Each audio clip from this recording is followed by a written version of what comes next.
எப்பா வீட்ல யாரும் இல்லாத டைம்ல இந்த மாதிரி பாப்கார்ன் சாப்பிட்டுட்டு டிவி பார்க்கறது எவ்வளவு சுகமா இருக்கு. ஏம்மா பாத்தியா உன் மருமகள பார்த்துட்டு தானடி இருக்கேன். என்ன ஜம்மம்மா உட்காந்து டிவி பார்த்துட்டு இருக்கற பாத்தியா? எல்லாம் நீ கொடுக்குற இடம் தான். நாம ஷாப்பிங் போயிருக்கோம், எப்படி வரதுக்கு லேட் ஆகும், அந்த இதில் தான் உட்காந்துட்டு இருக்கா. கேட்கறது காலையில் இல்லை, அதான் வேற சேனல் போடுவோம். அம்மாடி மவராசி, வீட்ல பெரியவங்க யாரும் இல்லை, போயிட்டு நாளைக்கு வாங்க. ஏம்மா நீ தெரிஞ்சுதான் சொல்லுதுன்னு நினைக்கிறேன். வர வர இவளுக்கு கொழுப்பு அதிகமாக போச்சு. சின்ன பொண்ணு, ஏத்த எப்போ அதிக நாங்கள் வந்தது கூட தெரியல உனக்கு. அவ்வளோ மும்மரமாக டிவி பார்க்குறேன். ஏத்த வேலையெல்லாம் முடிஞ்சது, அதான் செத்த நேரம் டிவி பார்க்கலாம்னு உட்காந்தேன். ஆமாம்மா, வீட்டில் செய்யறதுக்கு வேறு வேலையில் பாரு. சோத்தாக்கி வச்சியா இல்லையா? ஏத்த நீங்க வெளியே போயிருக்கீங்க, வரும்போது எப்படியும் சாப்பிட்டு வந்துருவீங்க. நான் எதுவுமே சமைக்கல.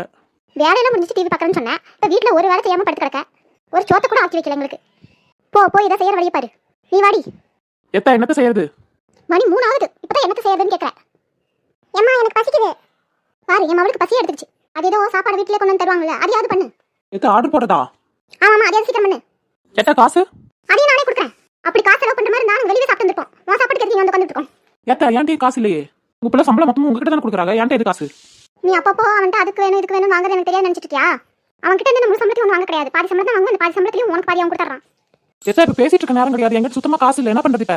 ரெண்டு மீன் அவன்கிட்ட அக்கௌண்ட்ல காசு இருக்குல்ல, அவளுக்கு அமுச்சு விடு. நான் உனக்கு அப்புறமே தரேன் கையில. சரிம்மா, அப்புறம் மறக்காம தந்துருவல. தந்துருண்டி, என் மானத்தை வாங்காம அவளுக்கு அமுச்சு விடு சீக்கிரம். சரிம்மா, அனுப்பிட்டா நீ. சரி வந்துருச்சு, நான் ஆர்டர் போட்டுறேன்.